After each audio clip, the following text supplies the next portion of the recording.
রাস্তায় যখন কোনো মহিলা তার হাজবেন্ডকে নিয়ে ভিক্ষা করে, ঠিক তখন একটা প্রাইভেট কার এসে দাঁড়ায়, সেই প্রাইভেট কার কিন্তু ভিক্ষা চায়। কই সেই মহিলা তো বলে না যে মানুষেরও কপাল আর আমারও কপাল, মানুষেরও হাজবেন্ড আমারও হাজবেন্ড, মানুষের হাজবেন্ড গাড়ি চালায় আর আমার হাজবেন্ডকে আমি ভিক্ষা করি, তারা কিন্তু শান্তিতে আছে। কেন জানো? তারা তোমার মতো কম্পেয়ার করে না। অনেকের হাজবেন্ডের পা নেই, হাত নেই, চলতে পারে না, বছরের পর বছর বিছানায় পড়ে আছে, হাসপাতালে যাও না একবার। মৃত্যুর সাথে পাঞ্জা লড়ছে হাজবেন্ড, বারান্দায় বসে ওয়াইফ কাঁদছে। কম্পেয়ার যদি করতে হয় তাদের সাথে করো না। আমার তোমার সুস্থ রাখছে, আমার হাত কাজ করে, আমার পা কাজ করে, আমি একটা সুস্থ মানুষ, আলহামদুলিল্লাহ বলো না।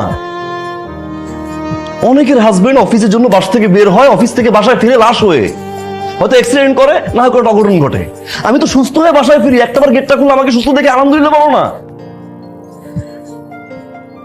আমার ফিলিং শেয়ার করতে পারি না, আমার কষ্টের কথা শেয়ার করতে পারি না, সারাদিন শুধু compare compare compare compare compare, আর I am done with this. আর বলো না, আর বলো না, আমি